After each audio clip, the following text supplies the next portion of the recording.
Hello again. Oh, hi. It's us. This is this. We're here. That's the Goose Chase promise. Yep. We'll be here. We'll do the thing. It's us. This is this. We're here. Yeah. I want to make t-shirts that say. Why get more specific than that? Why promise a show or anything? Why not just do Any something? form of entertainment or value. Yeah. Or enthusiasm. Just you'll get whatever this is that we did. That's it. All right. Episode 93. Episode 93. Okay. We are creeping up on 100. We are creeping up on 100 still. Our march to the 100th episode, at which point we will, I guess, probably join a cult, commit a mass suicide, be done. I think there needs to be some discussion. Okay. Well, whatever comes up, we'll figure it out. What's going on? It's nearly New Year's. Yes. That is what I'm excited about right now. My beer project for New Year's is coming together. I have my kegerator all mostly installed, which I'm really excited about. I have 4 beers carbonating. 3. I'm going to do the other one after the show. So that's exciting. New Year's is the big thing the big party we do every year, like the really big one. And it is creeping up, and I am super excited about that. I found out that yet again I have to work on New Year's Day. Awesome. But I was allowed to choose the day off that week that I wanted, so I chose New Year's Eve. Oh, okay. So I get to, spend the whole day getting ready and enjoy at least part of the party before having to go to bed early and go to work the next day. That sucks. Yeah. I mean, did not have a choice. I'm trying to remember. Last year, I don't think you did. Yes, I did. Did you? It was the year before you didn't. Year before I didn't. Yeah. Last year I did. I had to work at the Boardman Walgreens. Oh, right. Because everyone was trying to get me to call off.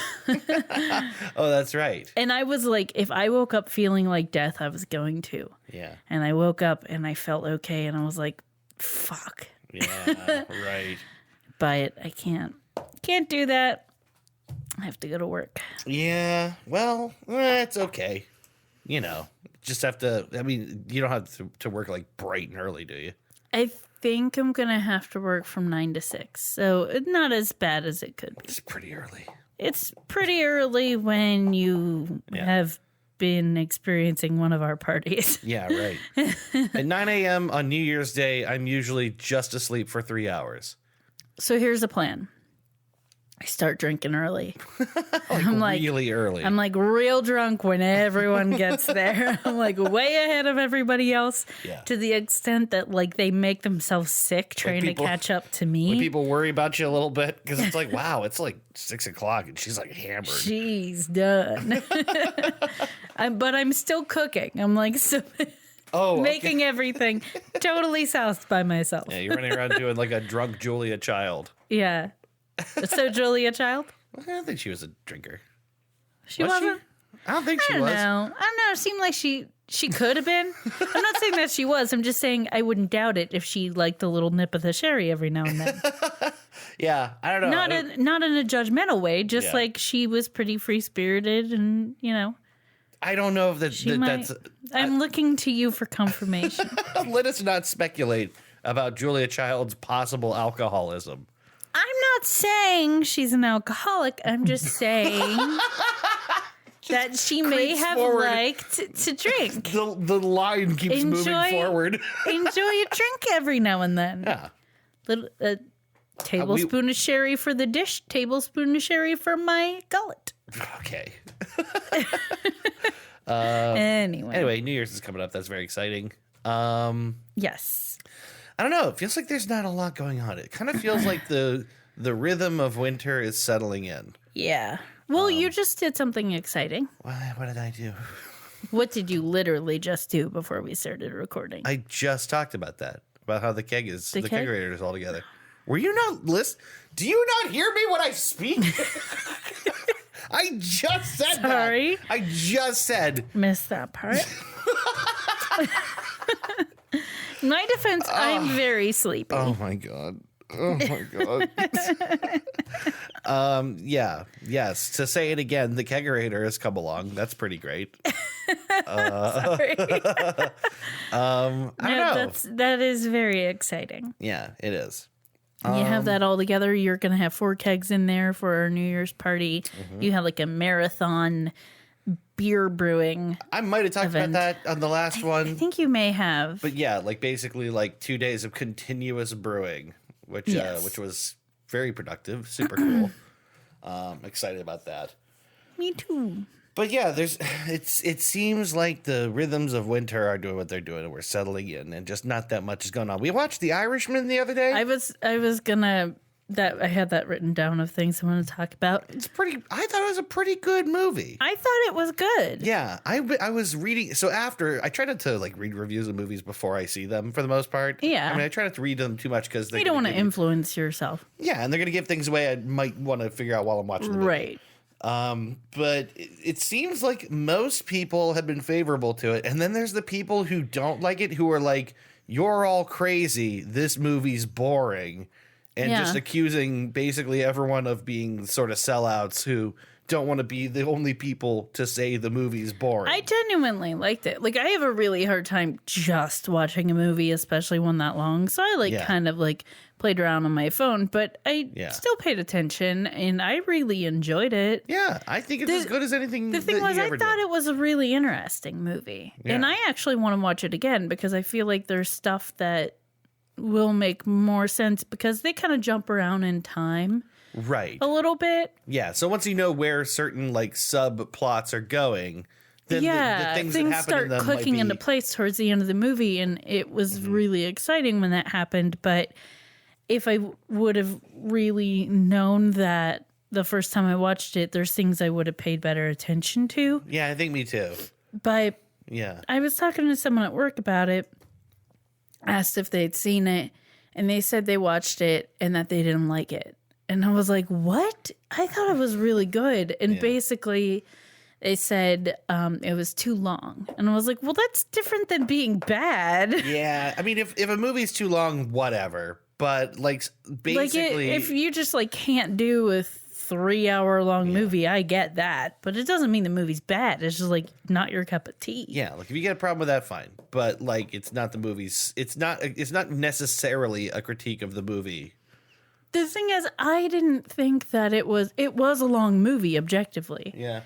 I didn't think it felt too long. That it dragged anything out. I think it was as long as it needed to be to tell a very in-depth story from that particular character's perspective. Because it covered his like basically like from early 30s on with flashes back to him in military service in his 20s or whatever. But it covered a huge portion of his life. So in all the many things that entailed, and the brunt of the movie, like what it really ended up being about, you didn't really get to that until about an hour in, right? Because it had to gear up and explain how this person became involved with the stuff he became involved in and how he eventually met the characters that were like a big impetus for the movie. I think it had like what is like a kind of a normal rhythm for Scorsese.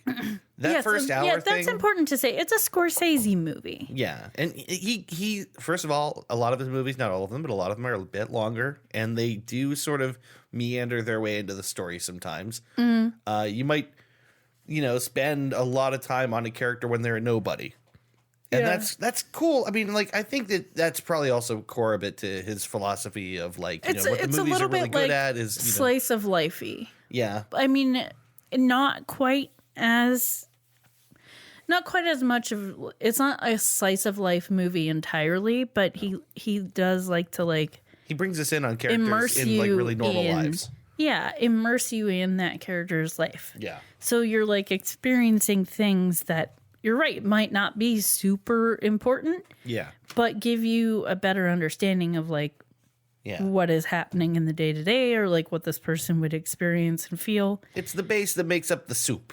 Yeah. You gotta have a good base. You gotta start with a nice base if you're gonna have a nice soup.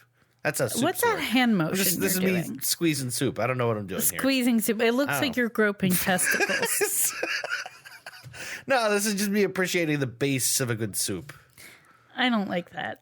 Apparently not. I'm going to need you to choose another hand motion or sit on your hands. No. Anyway, yeah. Well, in conclusion, I liked it. This has been my book report. I kind of want to read so there is a book. Yeah, that's right. That was written by the lead character, who a lot of people, I guess it's all but certain that he made a lot of it up. So take that for what it is. But I want to read it anyway. You know, yeah, me too. Source material is source material, and I don't know. I like mobster stories. I always have. I do too. Well, I think a lot of people like them anyway, but being from this area in particular, I think it makes it even. It makes me even more interested in it because it's a huge part of the Youngstown area. Mm-hmm. And so, like, even though that particular story the movie talks about has nothing to do with Youngstown, right? It's still just like understanding the way things worked, and I know still work in some ways and places, but everything that went into like the mafia thing, and just like money laundering and working people over, and just like everything that they do is so intricate, and it baffles me. It's also really interesting how like these characters walk through their lives doing stuff like this that is to them normal. It is just business. It's just their business. Well, we talked about this a little bit after watching the movie last night, and basically, like, you know, the story revolves around like these working man types who they end up in this business, and like you said, it's completely normal to them after a certain point, but it's one of those, like, I think it's a very specific mindset of like, you do what you have to do and you find ways to justify it to yourself. And they mentioned multiple times, like the main character had been in the military, and he'd been overseas, and he had seen some shit and done some shit. Yeah. He was used to the vague orders of take care of the problem. Yeah, right. And so I think that's something that the higher ups in an organization like that, they look for the guys like that. Like the guys who will just do as they're told, solve the problem, and not... Yeah, or better, the guys that don't have to be told. Just, this is a problem, make it go away. You know what to do. I don't have to say it to you. Right, exactly. That's what I'm saying. That makes the whole thing more secure. It's the language of organized crime. Yeah, that was also fascinating to me. Yeah. The way that they talk to each other and stuff, and the things that they will and won't say. I heard you paint houses. That's very interesting. I can't recommend that movie enough. I thought it was really good. I enjoyed it. If you're okay with sitting down for a long watch and you like Scorsese movies, and there's so many good actors in that movie. I feel like you haven't seen Wolf of Wall Street. I have not. We gotta watch that movie together. I know that I should. It's so good. It features Jonah Hill with a big rubbery fake penis.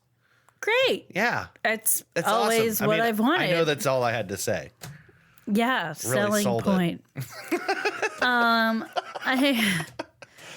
always said that I want to see Jonah Hill with a big fake rubbery dick. Anyway. I know that is also a good movie. I also think it's going to piss me off, and that's why I haven't watched it. Of course it will. The experience of watching, basically rich assholes be what is the core of like a bad person, or so like what we're all capable of. Maybe I don't know. That I thought was interesting about The Irishman, to go back to it for a second, you really end up having a lot of empathy and understanding for some of the characters. Yeah, you do. And they're bad people and they're doing bad things. Yeah. But you still empathize and feel sad about people in certain parts of their lives. Yeah. Movies are an empathy machine. Now, and as someone who already feels a lot of empathy all the time, I have to like meter out how much of that I can handle. You're not like that. Like I just watch movies and like them. if they're trying to make me feel things that are too real, sometimes I can't handle it. Yeah. I just have to be in the mood for that. But I know Wolf of Wall Street will make me angry. Contrast that with The Irishman, which I should be angered by because it's people doing real bad shit, but I'm not. So the difference between those two movies is that I think at the end of Wolf of Wall Street, Jordan Belfort is ultimately an unredeemable character. Yeah. He's a bad guy that you just, I don't know, you like to watch a guy go crazy on screen for 2 hours or whatever, but you never really like him exactly. Or maybe you wouldn't want to hang out with him. Maybe you admire what a piece of shit he is in some dark backwards way, but you don't really There's no learning. He didn't learn a lesson. He didn't become a better person. In fact, explicitly by the end of the movie, he appears to still really enjoy some aspect of what he was and became. I don't know. I don't want to spoil anything, but I will watch that movie. I know it's going to piss me off. It's good. It's funny as hell too. I know Jonah Hill is really good in that movie too. It's funny as hell. Really recommend. You sold me. Yeah. Well, do you have anything else to talk about? Not really. I don't think I do either. That's good enough. There's a little catch up on our lives. What movies we do and do not like. Nothing has been happening. So. Yeah, right. Well, I think it's time we mix it up a little bit then. Okay. Yeah, right. Let's do something different. Yeah. I thought maybe we could... Are you okay? Yeah. I thought maybe we could play a game for once. Okay. We never do that. We don't do that. No. We don't really play games. I thought we would play a game called Trues and Fnews. Well, I'll be damned. You mean to tell me why you wouldn't happen to mean... It's time for Trues and Fnews. Time to play Trues and Fnews. Everyone's playing a famous game, the game that's taken the internet by storm. It's time for Trues and Fnews.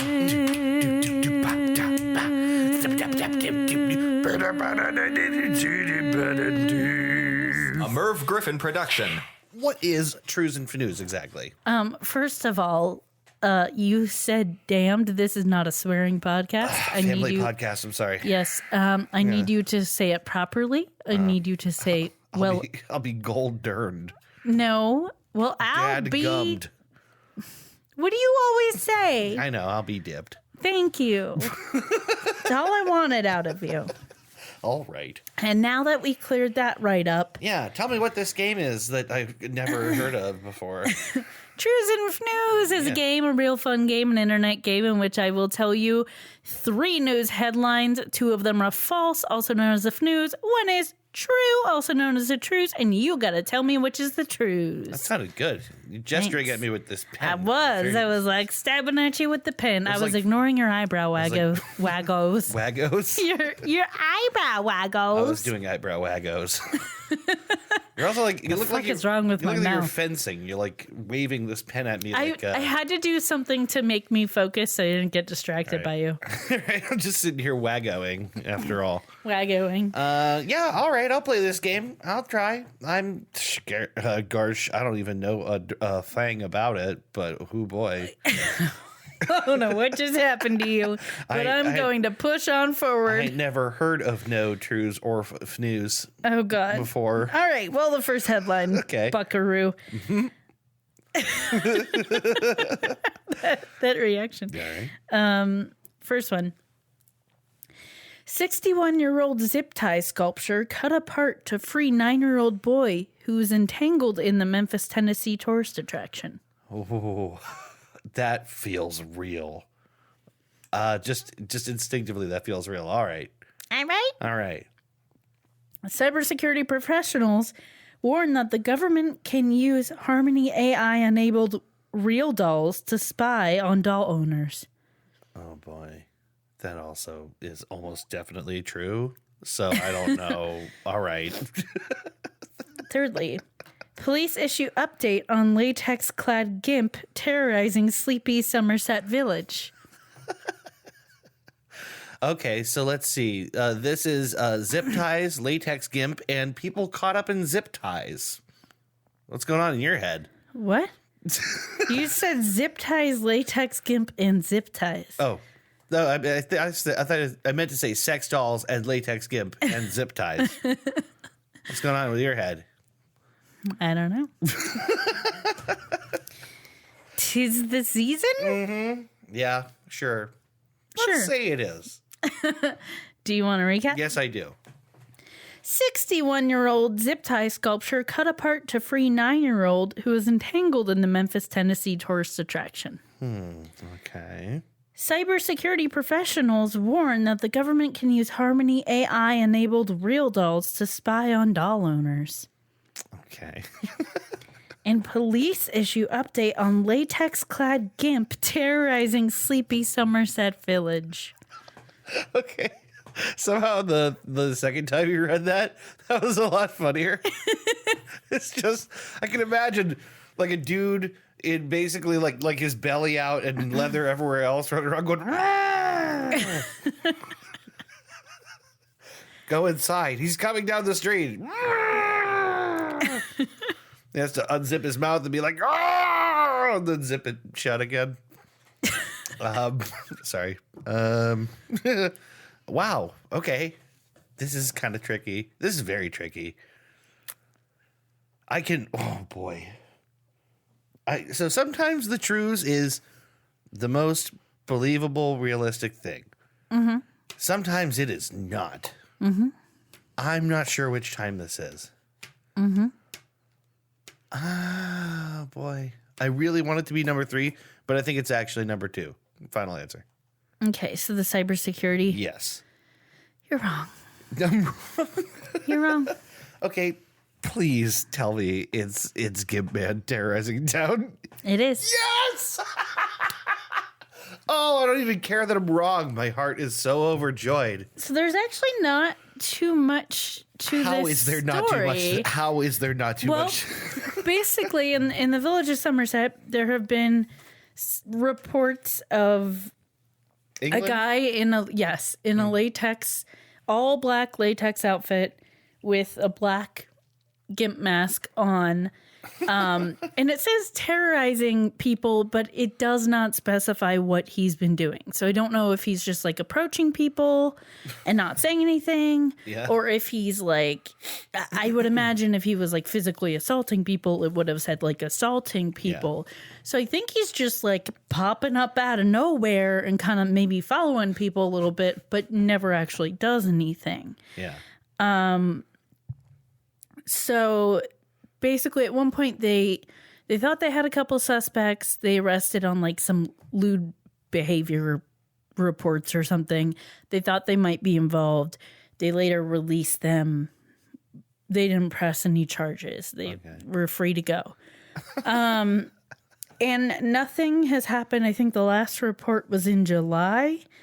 And nothing has happened since. The guy seems to have calmed down. It's kind of because hard people are really worked up. It's hard to run around in your leathers with, no top on and, nipple No, tassels he's when completely it's wintertime. covered. Oh, he's fully covered. Yes, full latex. Okay. Which is still, it's difficult to get in and out of that. Yeah. I think there was a picture associated. Like someone snapped a picture of him, I think. Okay. If you could find that, I'm deeply curious about it. Yeah, I know I left the link up. I mean, it would be kind of scary, wouldn't it? Right. In public? Especially if it's nighttime, this person in all black, especially like... Yeah. Like, I would feel like they were trying to be not noticed. This is the picture that someone was able to snap. Oh, that is creepy.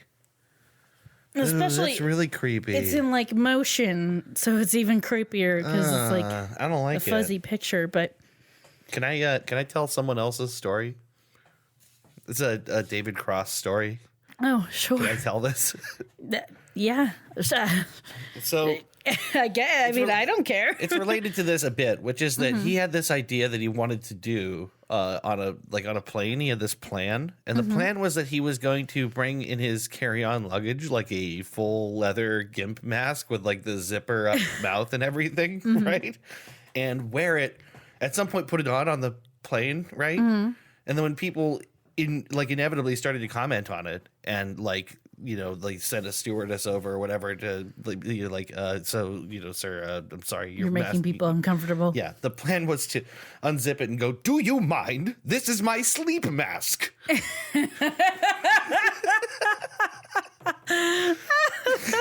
Best part of the story, I think, is that he does. He brings this on a plane. He puts this thing on his head. He zips it up. And no one says anything. Says anything. That's the thing, David Cross. You're underestimating the power of people to just ignore things that make them uncomfortable. Yep. People would rather die. They'll be more embarrassed to say something to you than to just pretend it doesn't exist. Yeah. So he wears it for a while and then just like an asshole takes it off and just like flies normally the rest of the flight. Also, I imagine that would be like sweaty and uncomfortable. Yeah. But like, for a comedian, what isn't worth a good the laugh? joke. Yeah. That's really great. Do you mind? Do you mind? I love that. Okay, this is really boring. But I started sleeping with the sleep mask on. Yeah, this is recently. a little boring. This is not the most interesting material, but all right. But and not a gimp mask, just a regular old sleep mask to cover my eyes. Right. And I got a better one off of Amazon that like doesn't sit on my eyes, so it doesn't make my eyes blurry when I wake up. And I've been sleeping better because of it. Right. And if you wake up terrified in the middle of the night because you had a nightmare, as you so often do, I'm not woken up by the light when you turn it on. This morning, I got up at like 7 o'clock to have a piss, and I turned the light on, and I got up out of bed, and I left the light on when I went to the bathroom, and you didn't notice, did you? No, I didn't wake up. That's very convenient for me. Yeah. Just for what it's worth. It's very convenient for me to be able to not have to crawl around in the dark to find the bathroom. Yeah, I suggest if you sleep with even if you don't, but if you sleep with another person in the same bed, invest in a sleep mask. They're not very expensive, and then you don't have to worry about bothering each other if something like that happens. Right. Especially in our case because you have really awful sleep. Yeah. Like you just cannot sleep. Sleep disturbances are on the rise. Yeah, so yeah. And as long as you don't mind that I don't wake up when you wake up in terror as much. No, I would prefer not to be waking you up in the first place. Okay. Well, I know sometimes I would wake up because you woke up and then I would try to calm you down a little bit. Yeah.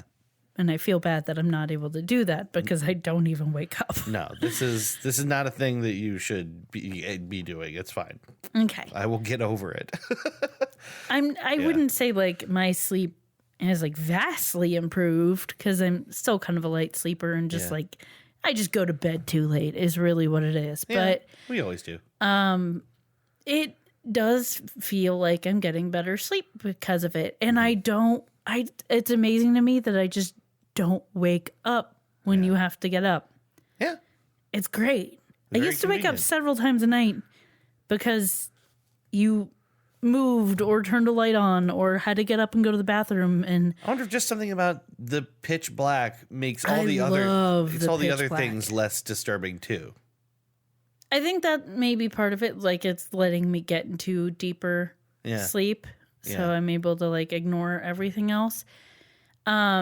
I think I maybe underestimated how much even just little changes in light were waking me up. Yeah, sure.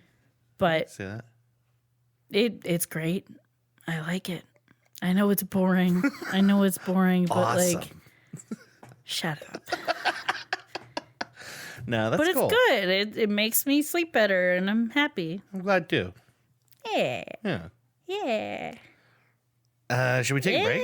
Anyway, yes. Okay, then why don't we do that? We'll take a break here, and when we come back, I will be talking about the main segment of this episode. You're going to tell me about some shit. I'm going to tell you some things. All right. I'm excited about this one, actually. All right. All right, we'll be back in a minute. Bye.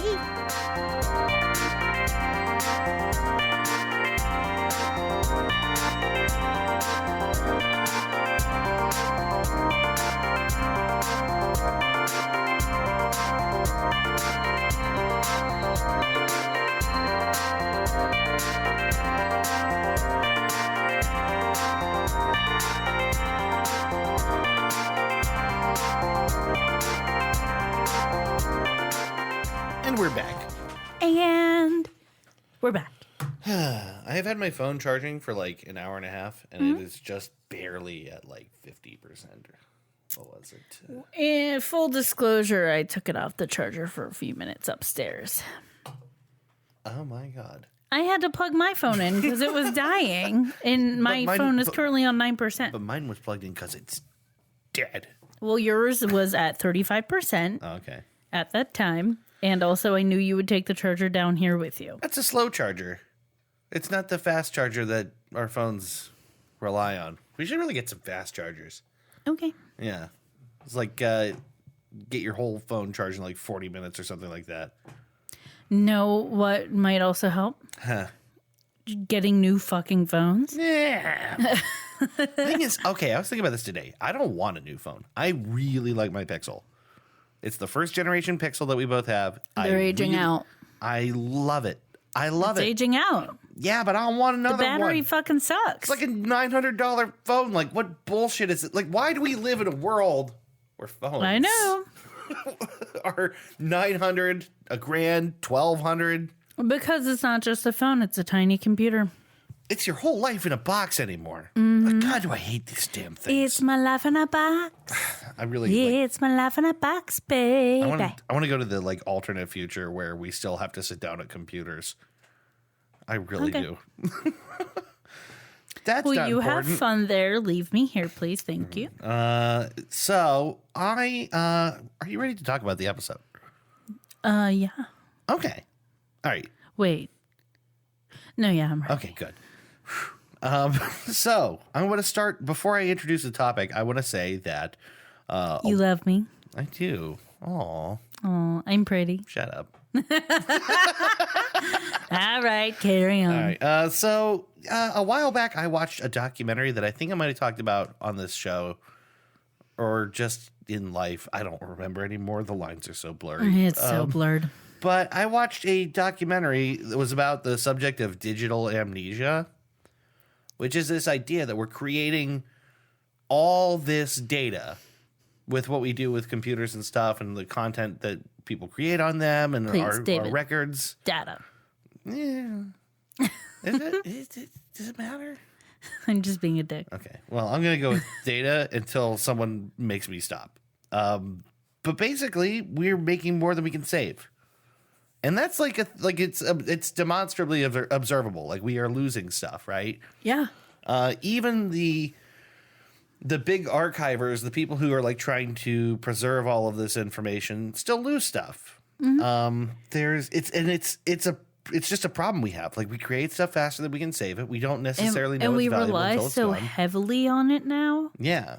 that it is a huge problem. Yeah. Like our data is important and we don't know what to do with it.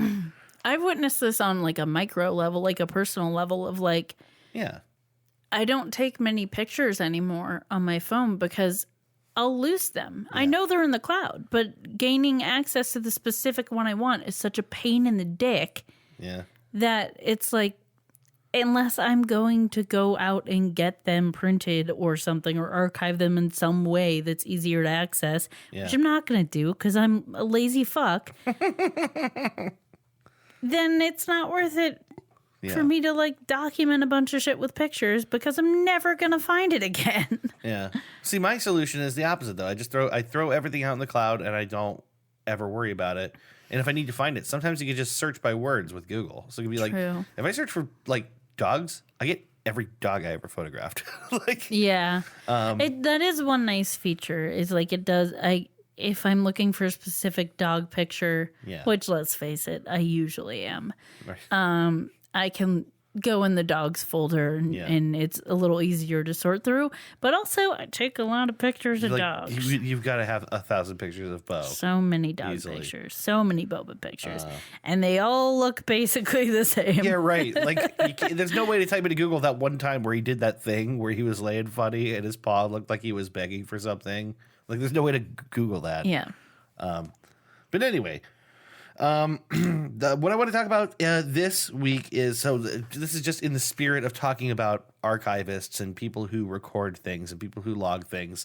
And I'm going to try to tell this one in a subtle way where I don't sort of blow the lead on this one. But I want to talk about a woman whose fascinating archive project.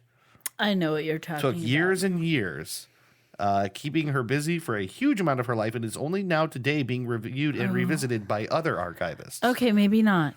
I'm not sure if you do know what I'm talking about. No, I don't. Okay, I'm going to just let you talk about it. All right, I am talking about a woman by the name of Marion Stokes. Marion Stokes. Okay. So, Marion Stokes is a fascinating woman whose personal life is a little bit murky. I mean, there's not a lot of sources of content about her personal life outside of her own records. Mm-hmm. I want to try and cover a bit about her, the stuff that I could find. I'm sure that I know of materials that are a little bit more in depth, but for reasons that I'll talk about later, they're not accessible right now. She was born Marion Butler in Philadelphia, Pennsylvania, where she lived until her death at age 83 in 2012.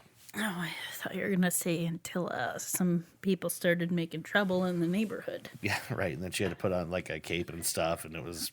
Oh, no, I was thinking she had to go and live with her aunt and uncle in Bel Air. Oh, my God. Oh, my God. Nice. I appreciate that one. She was born into a working-class family. And as she reached adulthood, as she grew up, she became a activist, a politically minded person, a committed communist, actually. One word that continually comes up in descriptions of Marion is firebrand. People love saying that about her. It's like a consistent detail. Multiple people describe her as that. And you get the sense from what we do know about her personally that she was So she's another term would be Spitfire. Yeah, right. She's a agitator by nature, as an activist type person who is not content to just accept, the status quo and anything. She's a person that might be a bit difficult by nature because she's, a person fixated on change, right?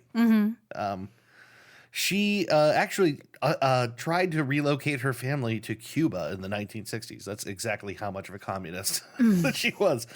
But she wasn't able to convince her husband, Mickey, with whom she had a whole bunch of issues. Her journals are currently publicly available. Not all of them, but quite a bit of some of the excerpts of her earliest journals. And they detail all kinds of problems with Mickey. And the way she writes is actually kind of very interesting. It's interesting to read. It's hard because her writing is not. It's not that it's illegible. It's very neat. It's just very particular. So you kind of have to zoom in a lot to really read it. But kind of is it loopy? It's actually kind of flat. All the loops are very flat. So sometimes it's hard to know what letter you're reading. Oh, okay. So it's like trying to read Russian cursive. I don't know what Russian cursive looks like. It's just loops. Oh, really? Okay. I'll find you a picture. Okay.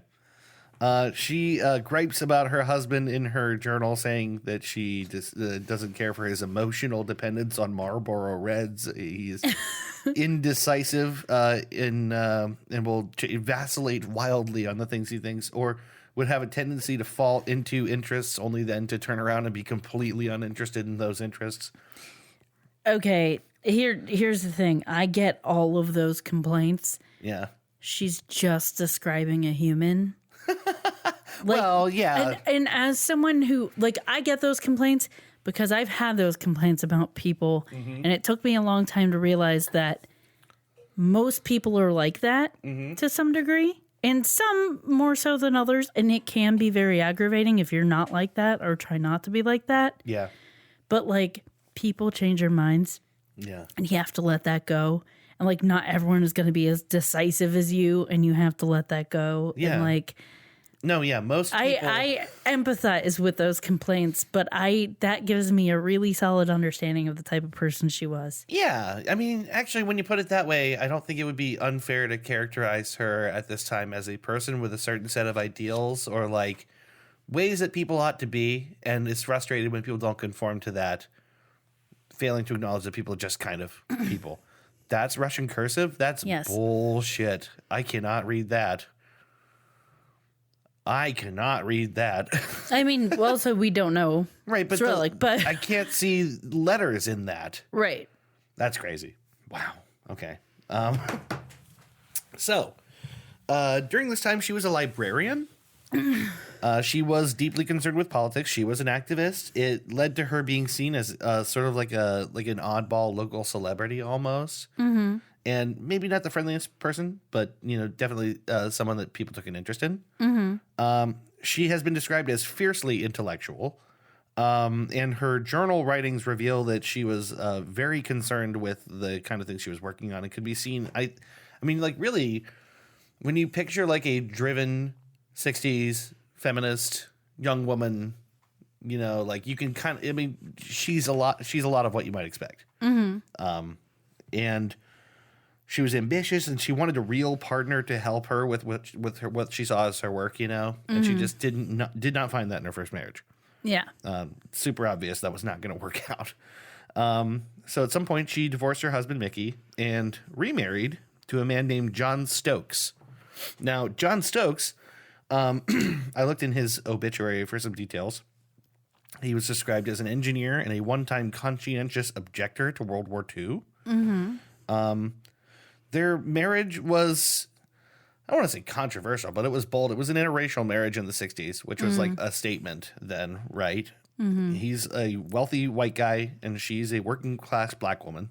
And so this is, but they're intellectual partners, which is the important thing. Like, it seems obvious that what she finds in this relationship that she didn't have is that intellectual partner who was as driven as she was. Yeah. And his wealth allows her to expand on her work, for one thing. They also, together, worked on a local television, like public access program called Input. So it's like 60s, 70s version of a podcast. Actually, I mean, it's not that different. It's a roundtable discussion around a given topic. All right. And the topics were, direct, honest, often kind of controversial stuff. To think about it today, I think it's kind of incredible. And, this is a show that ran from 1968 to 1971. It was hosted by and featured a diverse cast of panelists, often like intellectuals talking about, important issues like the subject of black reparations, religion, atheism, war, prison reform. And in a lot of ways, the show is regarded now as ahead of its time. Yeah. I can see that. It's not like these ideas weren't out there all, being discussed, in different places, but to have it, like public access show that's being, broadcast to the entire city of Philadelphia, that's this direct about like really big issues is bold. I'll put it this way. These are things we're still trying to work through and get people more comfortable with talking about openly. Yeah. So the fact that it was like the 70s at this point and we're like talking at like late 60s, early 70s. And they're putting this on a public access station is pretty ahead of its time, I'd say. Yeah, I think so. So the show is created by John and Marion, and it's often hosted by them too. Mm-hmm. And it was only broadcast in Philly. Like I said, it's public access, but I think it was important. And it hosted some really incredible, important people who either would go on to or already had made like major contributions to the world and public discourse and stuff like that, right? I just want to pick up one of them because I think it's very interesting. They had a psychiatrist by the name of John Fryer as a guest at least once, maybe more than once. I'm not sure about that. He was a Philly psychiatrist. He would go on to give a speech in disguise at the APA's annual convention. He went on as Dr. Anonymous and made the statement, "I am a homosexual, I am a psychiatrist, and I am a member of the APA," and would go on to argue for the removal of homosexuality as in the DSM. Oh, gotcha. And he's often credited for the decision to remove the homosexuality from the DSM as a disorder in 1973. Mm-hmm. So that's really awesome. Very interesting. Sorry, phone's buzzing. All right, moving on a little bit. This episode's kind of moving quickly here. I don't know if it's that long an episode, but that's okay. That's okay. Which you will come to find is kind of ironic, We're actually. at 45 minutes. We're good on time. Okay. Even if you ended in 5 minutes, we'd still have a decent episode. Yeah, I guess you're right. So I want to talk about Marion and the media. The media. Ooh. She was obsessed with media in many ways, archiving and collecting a ton of materials, specifically books and news. She collected. Was it truths? This is all FNUs? truths, and so was that. I don't think she kept a lot of FNUs around. All right. She wasn't interested in the FNUs. That's a shame because it's a real fun game. Yeah, she collected a lot of books and read a ton of news. And at one point, she received a half a dozen daily newspapers. Like Wow. 6 newspapers a day.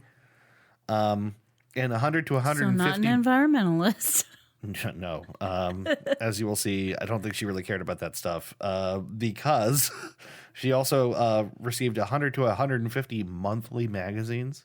Ooh. And she did this for half a century.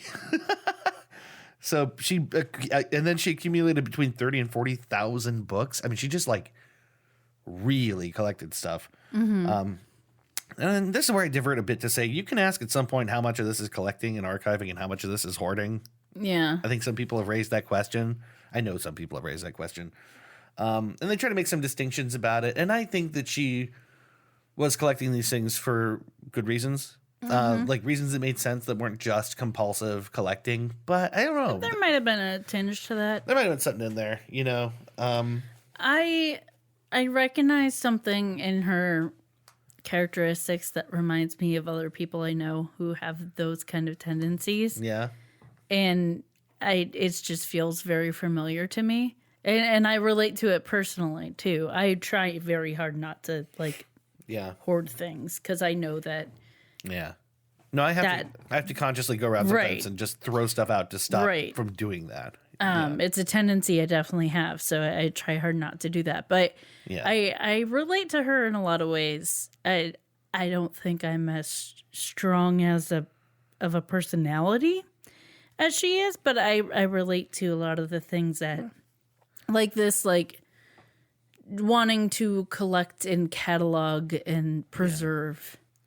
Yeah, I don't think it's certainly when we do that. I don't know if we do that out of any moral obligation. I think we just don't like throwing shit away. You know? Right. I definitely don't have that impetus. Yeah. Sorry, I just made a weird throat sound. That's Did all right. you hear that? I'm pretty sure I made one earlier. It's fine. So anyway, she reaches a new level of obsession in collecting things in 1979, and this is where we reach the real reason that people know Marion Stokes and her biggest contribution. This starts, again, 1979 during the Iranian hostage crisis. She was obsessed with the news developments coming out around this story. But more importantly, she was starting to pick up this concern with how a story changes over time and over reporting, right? So she had a few key insights. The first one, she was concerned with the fact that many broadcast networks, as she knew from her time filming a television program, I think, just throw their footage away. TV wasn't a new medium by any stretch in 1979, but it was a young one, and it seemed that it didn't have much regard for preserving its own history. Lots and lots of footage basically just got destroyed.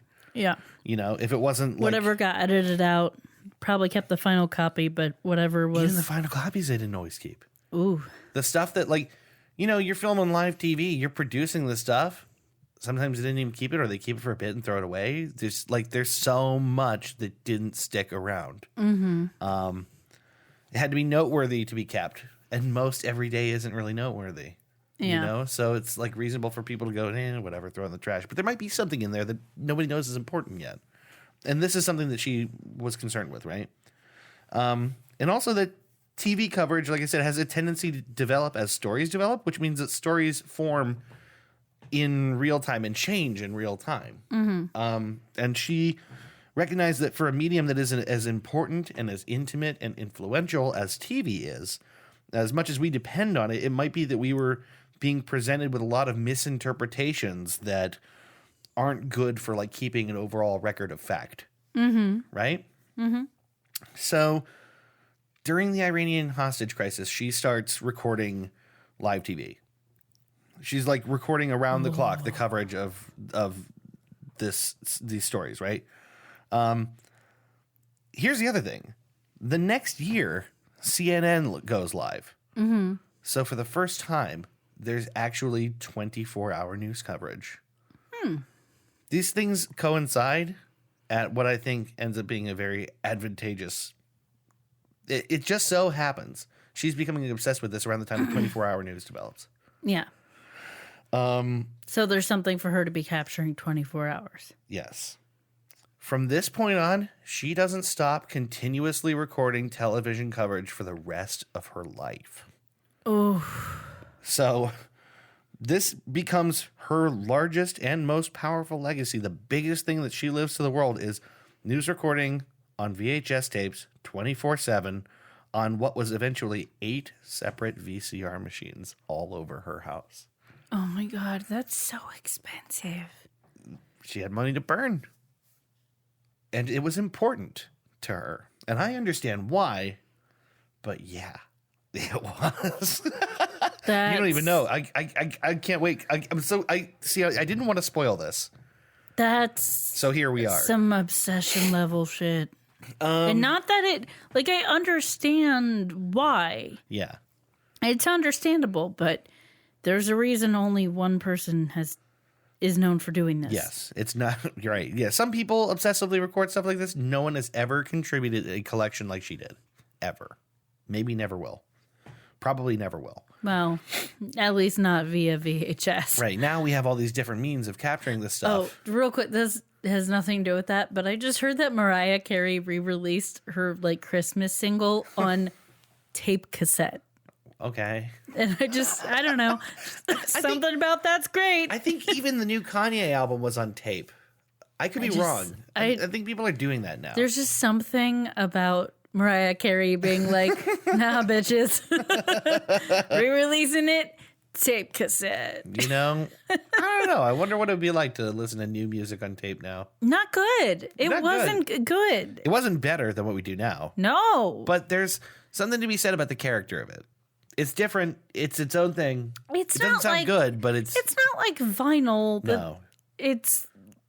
No, it's just interesting. It's like it's interesting, but there's no real good reason to do that. You know that pattern that's on all those cups, the like sort of like bluish colors and waves and stuff. Oh, the 90s cups. Yeah. That I wouldn't say that that's great, but I think there's something pleasant about looking at it. Yeah, it has a significance in our lives, but it doesn't mean we should continue. Like the thing about audio tape cassettes is that it's difficult to preserve. It doesn't stay sounding nice for very long. It's magnetic, it's really so it's vulnerable. easy to get destroyed. It's very vulnerable. You always got to have a goddamn pencil on hand. Yeah, that's true. Like, it's just not convenient if you want long-term storage and want to be able to listen again and again and again. So that's one of those things, though, about this topic in general. We have a problem with our storage mediums. They do not last that long. Even CDs, which they claim can last like 200 years, often do not because the medium physically degrades. Yeah. And if it's not stored in ideal conditions. Right. You know. As someone who kept a lot of CDs in her car under not ideal conditions for a very long time, none of them fucking work. And burned CDs, forget it. Oh, yeah. Any burned CD, you know, they fall apart so fast. Even like hard drives aren't really supposed to last more than 5 years. Really? Yeah. I mean, often they will last longer than that, but I was reading today that like the longest that most hard drives are actually rated for is like 5 years. Now, of course, when like data is moved and rewritten and stuff, that can affect the longevity too. But anyway, the point is, storage mediums are unreliable. I would agree. The audio cassettes are especially unreliable. Yeah. But let's get back to the topic, which is kind of related to. Yeah, it is. So from 1979 to 2012, Marion recorded news all day, every day, with the help of her husband and sometimes her children, and eventually a few helpers even. So they were like cool with this. Yeah, I don't. That's a part I don't want to state clearly because I don't know if her husband was super cool with this. I know he helped. Yeah. I know that it was important to her. I know that. So it might have been a thing that he just conceded to because it was important to her. Yeah, and I'm not sure exactly how our kids felt about it at the time. Mm-hmm. But yeah, this became her contribution to the world. What does living like that look like? I will tell you. It is as disruptive as you think it is. Yeah. So all day, every 6 hours, somebody had to manually remove and label and replace tapes in those VCR recorders all around the house. 6 hours. Every 6 hours. Which means that her life and her family's life were arranged around it. Like they would, if they had to go to a meal and the interval was coming up, they had to leave the meal and go home and change the tapes. This is just how they lived. They would put in a tape at night and go to sleep and then wake up 6 hours later. Wake up after 6 hours to change the tape. So they didn't sleep more than 6 hours, or at least one of them. Someone always was up after 6 hours of sleep. They did this for a really long time. It was only in old age that she employed any outside help. And I saw briefly somewhere as I was reading that she had established a little bit of a working group around this project, and someone described it almost as like a secondary family that she was consciously sort of forming around this project. I don't know much about that, but I just wanted to mention it because I thought it was an interesting concept. And I think, well, I'll get to that, but yeah, it's interesting to me. How many tapes do you think she amassed between 1979 to 2012? I guarantee you won't guess it. Okay, so every 6 hours, that's 4 a day. Yeah. Well, 79 to 2012. This is going to take me time to do the math. don't do the math. Just throw me a guess. Oof. Okay, so 4 a day. Now that's 4 a day per VCR. Oh, and there's you like said 8 there's of those. like. Oh, Not the whole time. It changes over time. This is why don't bother. Just give me a guess. It doesn't matter. I don't even guess. I'll tell you. 23,500. Try almost triple that. Oh my god. Yeah, that's ridiculous. 71,616 VHS tapes. Oh my god. All carefully labeled over the course of what was 12,094 days. Unbelievable. That's insane. It is the largest This is collection just like like this an ever. insane amount of information. It's so much that it's almost impractical Right. to utilize, right? Right. It's Because even if, obviously they labeled every single one, but you would need to know the date and time of the event, like an event was reported on, in order to be able to access that thing. It's too much to go through. Or just watch the whole day's worth of news on 8 different stations and, That's it, which is insane. It is insane. 33 years of work. It's continuous filming of TV that was in many cases otherwise destroyed or thrown away by the makers that produced it. You know what I mean? Like this is stuff that much of it, the only existing copy is what she recorded. And it's unlike any other collection because it also contains everything exactly as it was originally broadcast. With mistakes or whatever happened with the commercials that aired with it, and in that regional market, which is interesting, and the full uncorrected record of major television networks.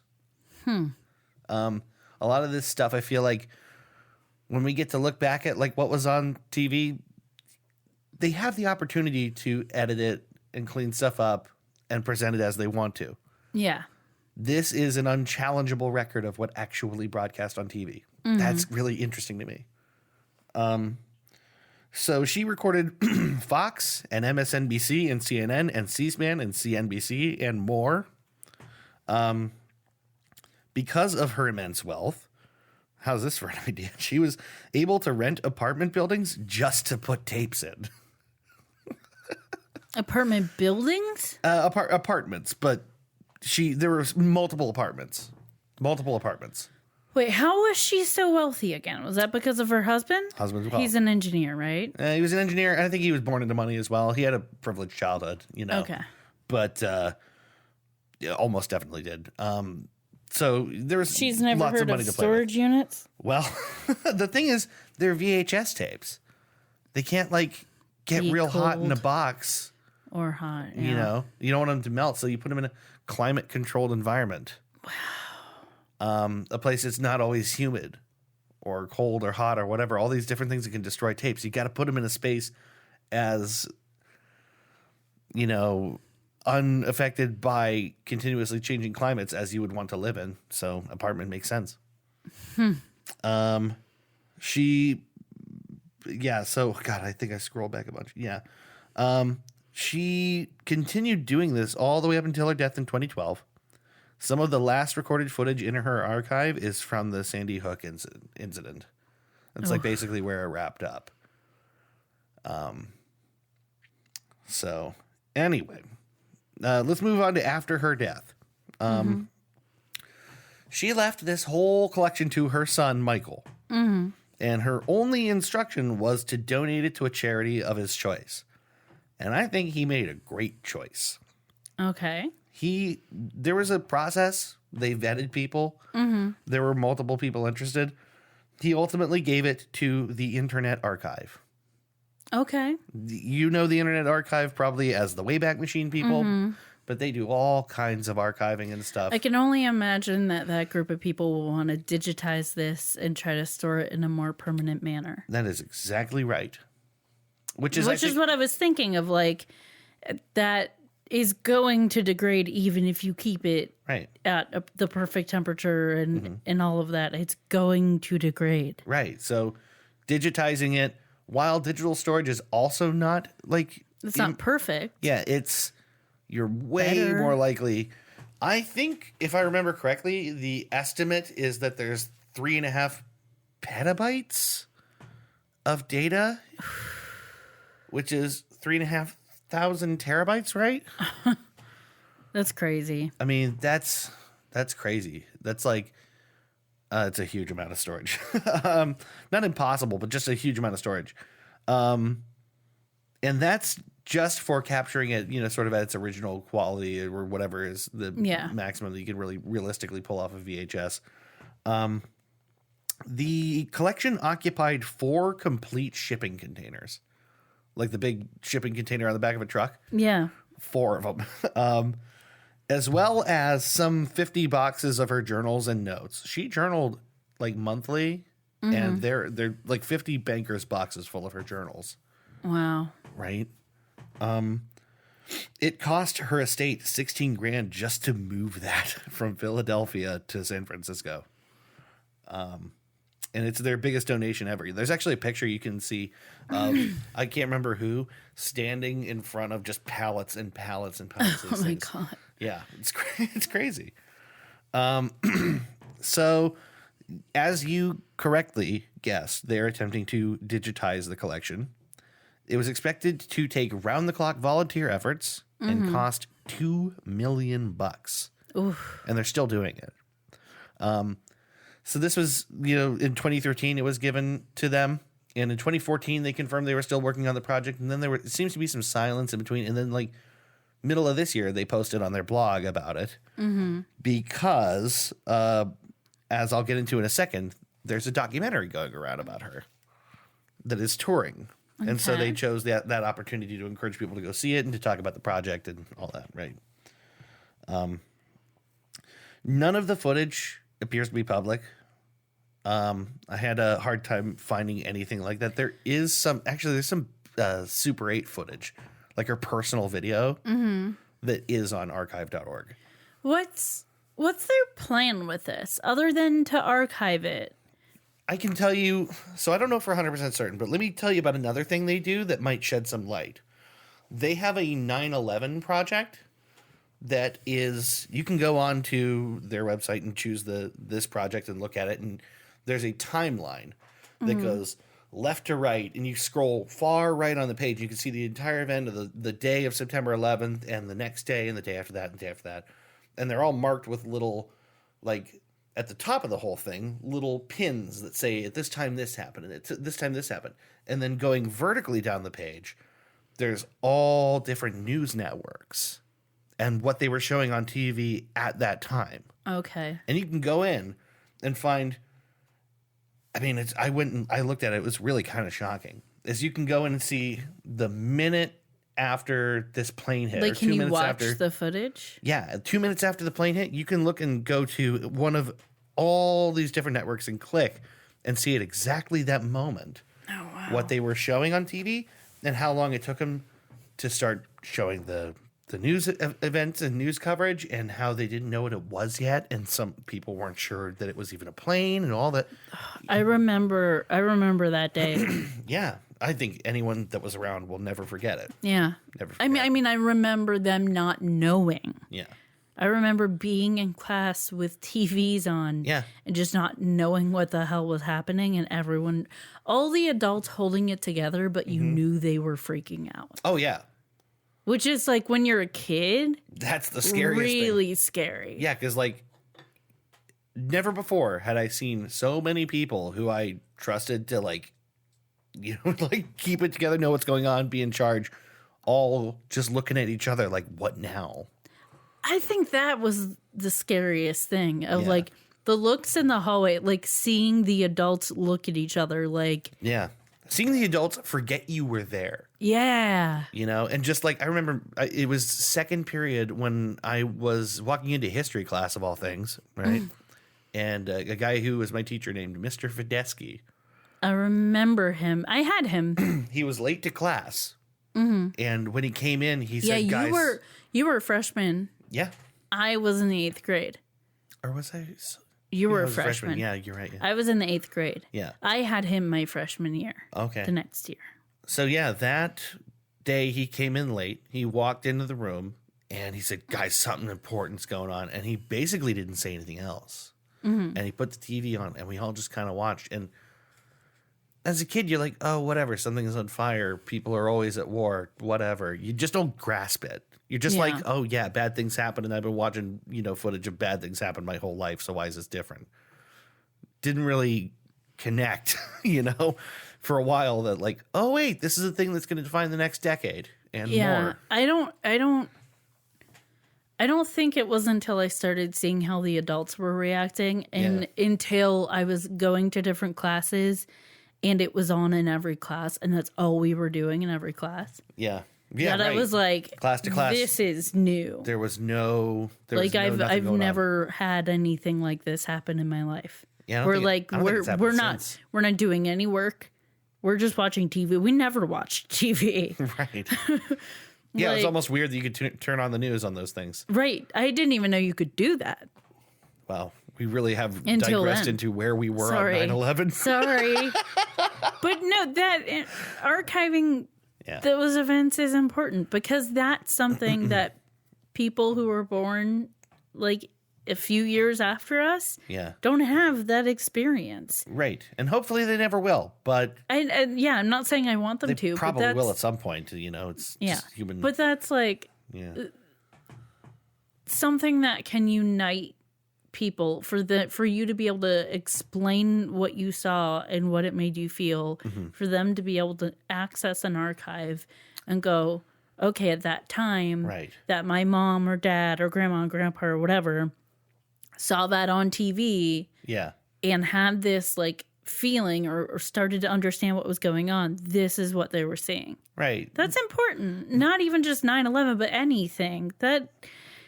I think this is a really interesting idea. Really useful. Yeah. Has the potential to be very useful. I mean, that one example. It's just insane that when she started doing this, she didn't know that there would eventually be the capability of archiving it in a digital way and accessing it. She might have had a sci-fi idea of that happening someday, but just like it wasn't. It just felt important. I mean, in '79, that amount of, I mean, it would have been an inconceivable volume of data back then. You know, to convert that to like digital storage. Yeah. So yeah, no, I think it was completely outside the. It could not, I don't think, have probably realistically occurred that this was going to be something that everyone could access from anywhere in the world at any time. Yeah, I'm sure she hoped. I don't know. I'm sure that's the hope, right? The fact that you're recording everything, the hope is that people will have access to it. Right, but just like this level of access was probably inconceivable. Yeah. Do you happen to know what other organizations they were considering donating to? I don't.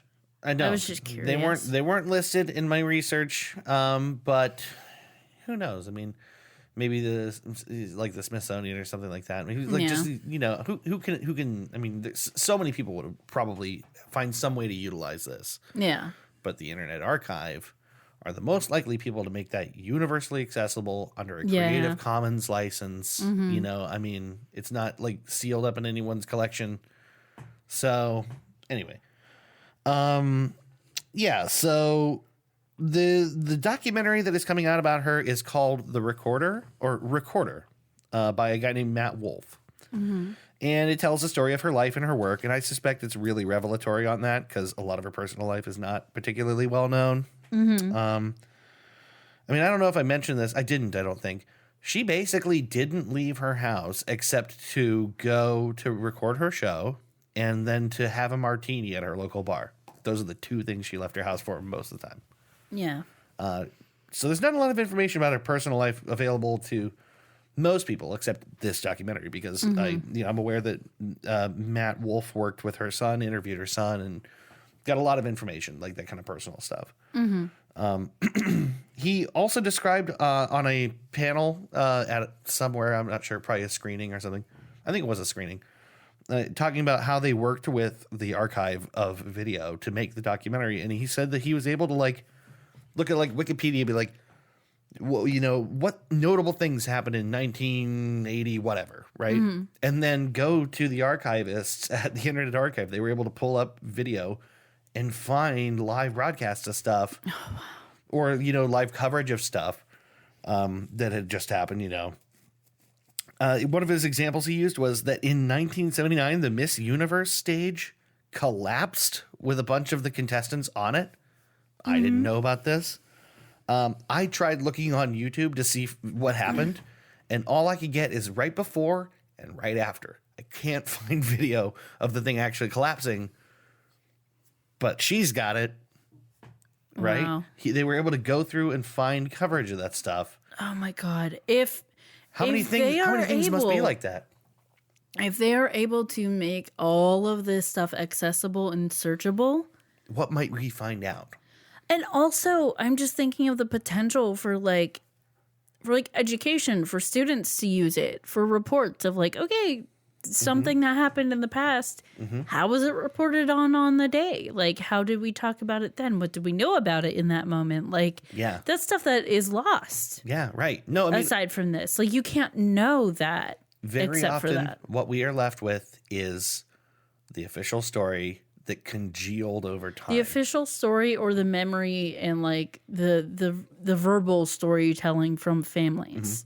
Mm-hmm. But I remember, it's like us talking about 9/11. Mm-hmm. It's so inexact. That comparison, right? Of it's largely how we felt about it in the moment, mm-hmm. and not exactly what they were saying or exactly what they were showing. I found out by watching the that 9/11 project mm-hmm. that CNN, when they picked it up, they got a call from the president of CNN or something. Mm-hmm. I can't remember who he was, and he was the guy describing to them what he had just seen. Oh, as a primary source. Oh wow! How crazy is that? And I wouldn't have known that if I didn't have access to this actually very in the moment, very visceral, real thing of The president of the company called. The anchors freaked out, dropped. I think they were talking to John McCain. And they're like, shut up, John McCain. We have our boss here, essentially. And he's telling them in real time what he thinks he saw. Oh, wow. It's crazy. So anyway, the point I'm making is because of Marion, they're able to isolate some stuff that I can't wait to see what we might find out. The documentary seems to suggest that she paid a heavy personal price for this work. And some of this, I think we kind of have already talked about. Like, it seems like what an awful task it must be to do this for years. It would be very alienating and isolating and probably really frustrating for your family. Mm-hmm. I don't think everyone was super on board with this at the time. And it seems like, it kept her home. It kept her from going places, I'm sure. Her relationship with her family seems to have been strained in some ways. I don't think she might have necessarily been an easy person to get along with. I don't think people like this tend to be. No. Just too serious and heavy and into their thing, Yeah. But I don't know. Singularly obsessed. I don't know this for sure. I'm looking forward to seeing the documentary is really where I'm ending with that. You know what I mean? I want to see the documentary. But that's okay. So this is mostly it. I just want to conclude here. And I want to say, I think that the life of an archivist like this is totally unique. Yeah. I don't think most people can conceive of living like this. It's fueled by obsession. And here's the thing. Most people, even if they're like, man, this would be a really cool thing to do, or man, I'm really interested in this. Once they realize the dedication it would take of how they'd have to change their lives or limit their lives in order to be able to do it, would think twice about it and be like, yeah, that's a great idea. Yeah. Someone else is going to have to do that shit because I can't stop my life every 6 hours. Yeah. And I mean, to my knowledge, no one else has ever undertaken anything this big, and I'm not surprised because it is a huge project. I mean, there's lots of people like this. Archivists are a super unique breed. And I would love to talk about some more of them in another episode. There's whole groups and websites and projects dedicated to not letting pieces of our history slip away. Yeah. I even found some in articles. I found this story in an article about a different archivist working on a different project and just found my way into there. But, I mean, there's people with whole websites dedicated to backing up other websites, And it's a project for them that they don't profit on, and they survive on donations. And it's very interesting. I'd love to talk about it sometime. I thought you were going to say donuts. They survive on donuts. I didn't know how that was going to be related, but I was like, survive on donuts. Same. I don't think that's the most efficient way to survive. It's not. No. It's not very good for you. Probably not going to live very long if all you eat is donuts, but who knows? Donuts. Anyway, I just want to end by saying this. I really look forward to the day that this full archive is available. Yes. I want to see that documentary too. I do too. It's literally touring city to city. I have no idea if and when it'll have a release that we can get our hands on. All right. I would be very, very surprised if it's not available on some streaming platform. Not yet. I mean, eventually. Not right now, but eventually. Right. Once they're done touring. I look forward to when this is released and we can look back and see our real-time reaction to a whole bunch of things that continue to affect our lives. I mean, imagine a full archive of everything related to... I mean, I'm sure there's stuff out there about the day of the Columbine shooting. When was JFK assassinated? Prior to all this. Okay, I was going to say that was before this. Yeah, no. But I'm just thinking things like that are what I'd be interested in seeing how our media reported and captured that. Right. I mean, here's some events I wrote down that I'm sure there's lots, maybe too much available footage on. But, the Gulf War, the Columbine shooting, the election of a number of U.S. presidents, all kinds of things that if you Google that, you'll find some stuff. But you won't find what was happening on every big network all day long. Yeah. All the little things that go in between. Analysts talking about what they think this will mean, and the one crackpot that no one took seriously that maybe knew exactly what was going to happen. Yeah. And maybe has even been forgotten to this day. So, I don't know. I look forward to seeing that. You know what we're really going to discover when we're able to watch this? Illuminati. Oh, we already know about that. I know, but it's going to make it very clear. The Illuminati's going to try to shut this shit down. I want to watch it in reptilian mode, where you can just see the... where everything is just a very limited vertical window. Yeah, right. the most exciting thing for me is what's going to happen when people can curate that content. Because it's one thing to have all this available footage. It's another thing to see what stuff people put forward as important and then what people thumbs up that and then it climbs to the top and all of a sudden. Yeah. What goes viral from this? Yeah. Like that's the most interesting because no one can comb through all this, but a lot of people can comb through a little of it. And then when people notice stuff, I don't know. I guess I've said enough, but I'm looking forward to seeing what happens with that. And that is Marion Stokes. I did not know about her. I think a lot of people don't. When I mentioned it, Chris recognized it. He said, this was a thing that, and actually, I mean, she died in 2012. They donated the stuff in 2013.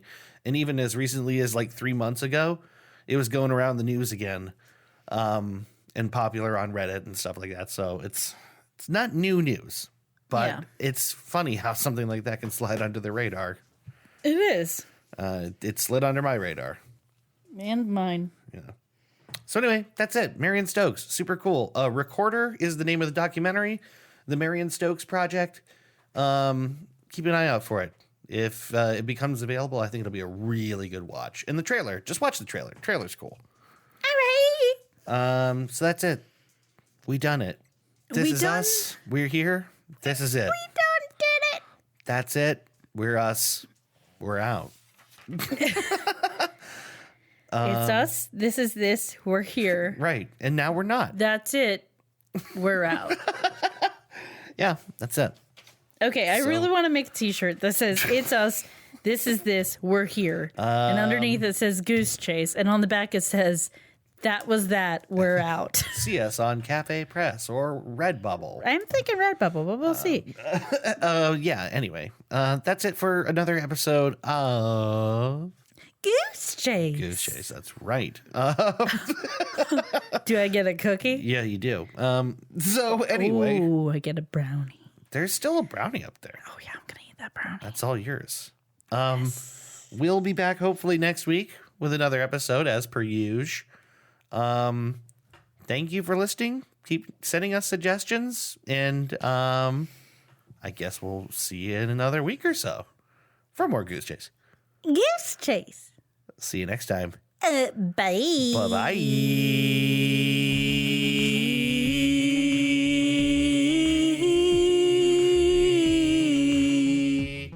Yeah. You've been listening to Goose Chase. We are Goose Chase Podcast on Facebook and Twitter. On Twitter, our handle is @GooseChasePod, and our website is www.goosechasepodcast.com. If you have any topics you'd like us to research, please email us at goosechasepodcast@gmail.com. If you like what we do on the show, please rate and review us on iTunes and Google Play. Want to go on a goose chase? Ooh, yes.